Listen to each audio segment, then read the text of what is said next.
Good morning. সকাল অনেকটাই হয়ে গেছে, সকালে চা খাওয়া হয়ে গেছে, সমস্ত কাজ হয়ে গেছে। আর গোপুসোনাও উঠে পড়েছে। গোপুসোনা ওর বাবির কাছে আছে, তো আমি একটু বেরোবো, ওর বাবির সাথেই বেরোবো।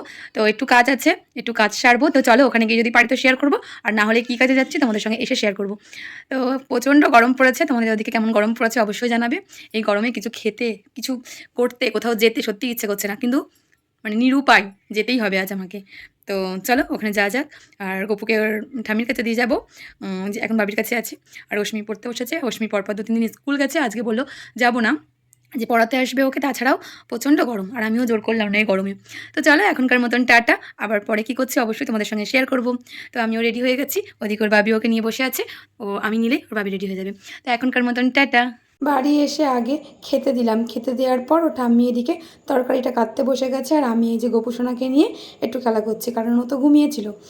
এরপর ওকে একটু স্নান করাবো, এখনও দেরি আছে যদিও, 12টা থেকে 12:30টার মধ্যে আমি স্নান করানোর চেষ্টা করি, কারণ ওই টাইমটাই আমি ওকে ফিক্সড করে রেখেছি। তো ওই সময় আমি করানোর সবসময় চেষ্টা করি। ওই যে ওকে এটার মধ্যে যদি বসায় ও খুব খুশি হয়। ওই যে আজকে একটু শ্যাম্পু করিয়ে দিচ্ছি। আর ওই যে ওর ঠাম্মি এদিকে তরকারি কাটা এখনও শেষ হয়নি, তরকারি কাটা এদিকে কমপ্লিট হলে আমি ওকে স্নানটা ততক্ষণ করিয়ে নিই। তারপর একেবারে ওকে ঘুম পাড়িয়ে, ঘর মোছা হয়নি আজকে, অনেকটাই দেরি হয়ে গেছে, যেহেতু কোথাও বেরিয়েছিলাম, কোথাও মানে কাজে বেরিয়েছিলাম, তার জন্য কাটছিল। কাটতে কাটতে হঠাৎ আমার বড়মশাই ফোন করলো যে এইভাবে এখানে একজনকে মেরেছে, জানো, চোর ধরেছে। এই সামনেই আমাদের বাড়ির কেউ, এখানে এটিএম আছে, এটিএমে এরকম 16টা এটিএম নবদ্বীপে, তো এইভাবে এরা চুরি করছে। তো এরকম ধরতে ধরতে একবারে আজকে ধরা পড়েছে। ওই যে চোরের 10 দিন গৃহস্থের 1 দিন কথাই আছে, তো আজ ধরা পড়েছে। তো এই ভয়ানক ঘটনা সকালবেলাতেই, এখন প্রায় বাজে 11:30 এরকম। তো এই রৌদ্রে মানুষ দরকার ছাড়া কেউ বেরোচ্ছে না, সেখানে চুরি করতে গিয়ে এরকম মার খেয়েছে। তো তারপরে থানাতে ফোন করা হলো, থানা থেকে পুলিশ টুলিশ এসে নিয়ে গেল। তো জানি না তারপরের খবর কি। তারপরে খবরের নিউজে দেখতে পেলাম ওনার ঘটনা। গোপুসোনার স্নান করা হয়ে গেছে, কোনো কাজ ছাড়া হয়নি, তবে গোপুসোনার স্নান করা গেছে। ও এখানটা বুঝে গেছে, এখানটা এই যে লাইটটা জ্বালানো হয় ও চাঁদ মামা বলে, বা ওর বাবি ওর সঙ্গে খেলা করে, এখানে চাঁদ মামা চাঁদ মামা বলে। কই চাঁদ মামা, কই চাঁদ মামা, ওই যে এটা দেখে ও এত আনন্দ পায়। বন্ধ করে দিই, দেখে দিই। ওই যা, আবার জ্বালাই, ওই ওই ফ্ল্যাশ লাইটটা জ্বলছে বলে ওই জন্য। তো আমি আমার গপুকে এখন ঘুম পাড়াবো, তো তার জন্য ঘরে আসলাম। অন্ধকার ঘর, ঠান্ডা আছে বলে ঘরের ভেতরে ঢুকে চলে। তো একটু আগেও এখানে গপু ঘুমিয়েছিল, তো সেখানেই বিছানা করাই ছিল, তো তার জন্য আর বিছানা আর করার কিছু নেই। তো এই ওকে ধারে রাখা যাবে না, ওকে ধারে রাখলে ও প্রচণ্ড গন্ডগোল করবে। তো ওকে একটু এখন ঘুম পাড়াই। ও গরমে প্রচণ্ড কষ্ট হচ্ছে ওর, ও আসলে থাকতেই চাইছে না গরমে, উপরে তো থাকতেই চাইছে না। তো একটু দেখি যদি ঘুমায়, কোনো কাজ সারতে পারিনি, ও ঘুমালে তবেই কাজ সারবো। ওরা দাও, ওই ফুল কই, আমাদের ফুল কই, ফুল ওই যে আমাদের ফুল কই, এই দেয় আমাদের ফুল, এই দে ফুল কই, ফুল ওই গোপুদের কাছে ফুল। তো আগের দিন ওই ফুলের ওইগুলো এনেছিলাম, তো এটা দেখে এখন জানি না ও ফোনের এই লাইটটা চলছে বলে তার জন্য বারবার তাকাচ্ছে। তো ওই ফুলটা এনেছিলাম, ও দেখে কি খুশি। কই ফুল কই, দেখো ফুল ওই যে। বাবা কি হয়েছে, ওই লাইটটাকেও নেবে। কই বাঘ, কই বাঘ,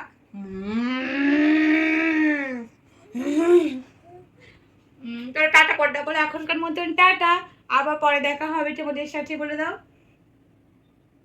গপুকে ঘুম পাড়িয়ে এসে একেবারে ঘর মুছে, কিছু বাসন ছিল সেগুলো ধুয়ে, গোপুর কিছু স্নান করার জামা কাপড় হয়েছিল সেগুলো কেচে একেবারে রান্নাঘরে এসেছি।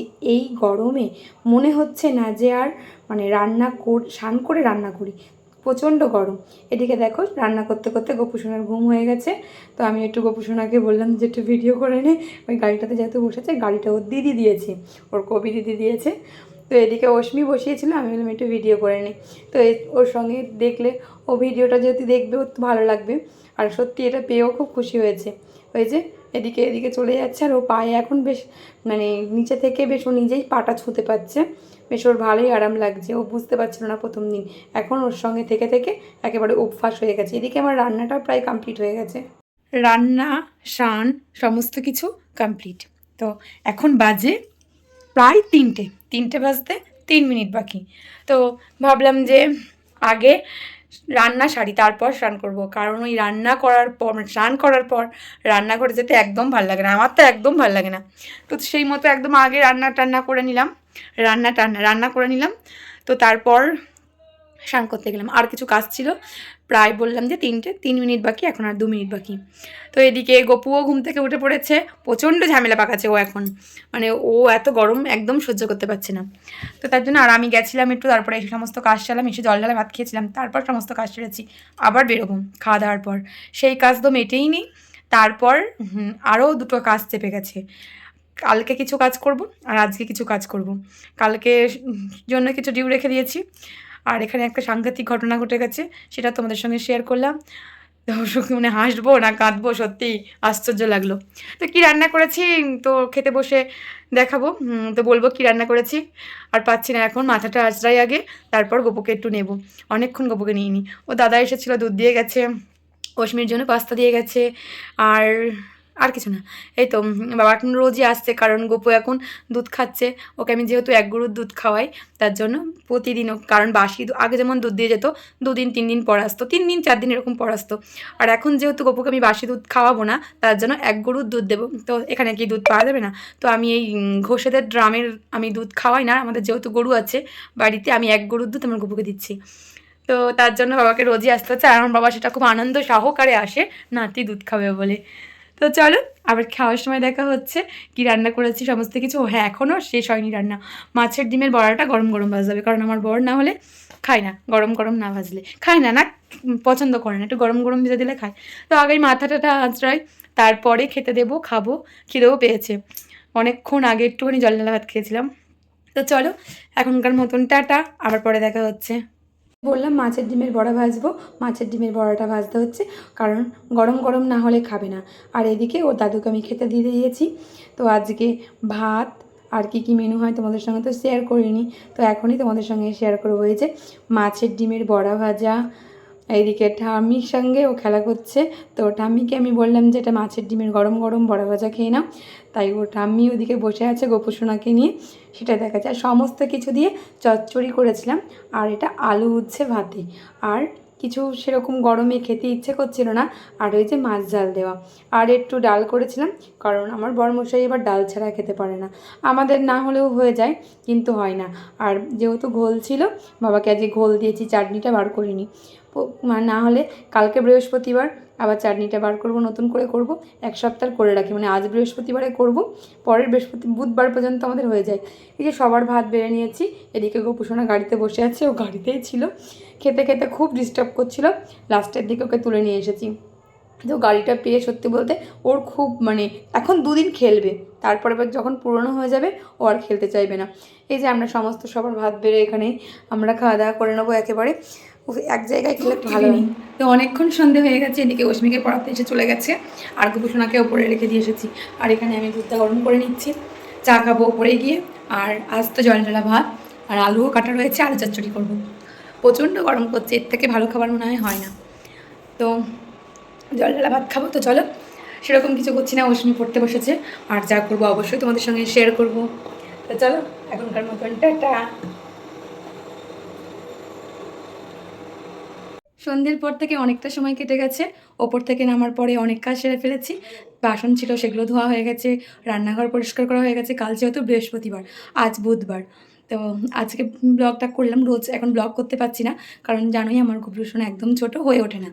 তো কিছু বাসন ছিল সেগুলো ধুয়ে রাতের খাবার করে, মানে জল ঢালা ভাত, আলু চচ্চড়ি করেছি, উপরে খাবার দিয়ে আসা হয়ে গেছে, আর নিজেও ফ্রেশ হয়ে সমস্ত বাসন যেহেতু ধুয়েছি, নাইটি যেহেতু ভিজে গেছিলো, আর রোজই আমি গরমকালে চেঞ্জ করি, তো চেঞ্জ করে একদম নিজে পরিষ্কার হয়ে গোপুসোনাকে মুছিয়ে, ওকে পাউডার দিয়ে, ওকে সমস্ত কিছু রেডি করে, ওর বাবির কাছে আছে, দিদিও আছে ওই ঘরে, ওরা ওখানে আছে খেলা করছে।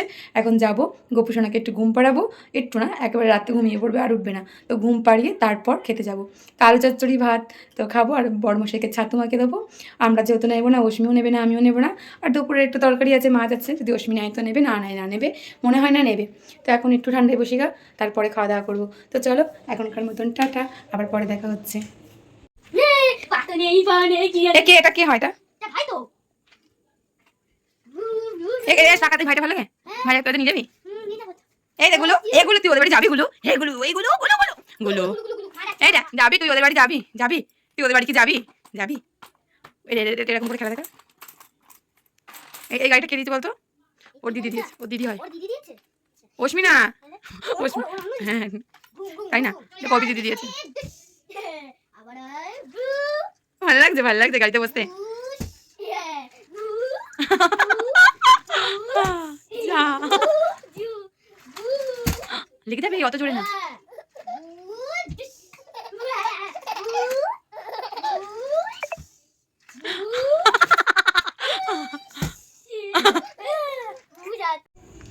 রাতের খাবার খেতে আমরা বসে গেছি। আলু চচ্চড়ি করেছি আর আমি একটু পেঁয়াজ দিয়ে একটু চানাচুর দিয়ে মেখেছি। আর অশ্মির বাবা ছাতুর শরবত খাবে, আমরা ভাত খাবো। তো ও ভাত খাবে না, তার জন্য এদিকে 11টা 3 বাজে। গপু যেহেতু ঘুমাতে দেরি করলো, তার জন্য আমাদেরও খেতে দেরি হয়ে গেল। তো এরকম সময় আমাদের হয় যদিও, তো হয়ে যেত যেহেতু তাড়াতাড়ি এসেছে, কিন্তু কোনো উপায় ছিল না। ওর বাবির কাছে আছে, আমরা এসে এখন খেতে আসলাম। আমরা খেয়ে যাবো, তারপরে ওকে শরবতটা দেবো, খেয়ে নেবে। তো চলো, আর সারাদিন কী কাজ করলাম তোমাদের সঙ্গে অবশ্যই শেয়ার করলাম। আর সন্ধ্যেবেলায় বেরোবো বলেছিলাম, তো আমি বেরোতে পারিনি। গপু যেহেতু থাকছিল না, যে খুব গরম পড়েছে, ছটপট ছটপট করছিল। কিছু কাজ এগিয়েছে ওর বাবা, আর কিছুটা আমি কালকে সেরে নেবো। তো চলো, আজকের মতন এই ভিডিওটা এখানেই শেষ করব। আবার নতুন একটা ভিডিওর সঙ্গে দেখা হচ্ছে। তো ভিডিওটি কেমন লাগলো অবশ্যই বলবে। আর যারা ভিডিওটি দেখছিল লাইক কমেন্ট করে পাশে থাকবে। তো তোমরা সবাই সাবধানে থেকো, সুস্থ থেকো, ভালো থেকো। তো আবার নতুন একটা ভিডিওর সঙ্গে দেখা হবে। আজকের মতন গুড নাইট, টাটা।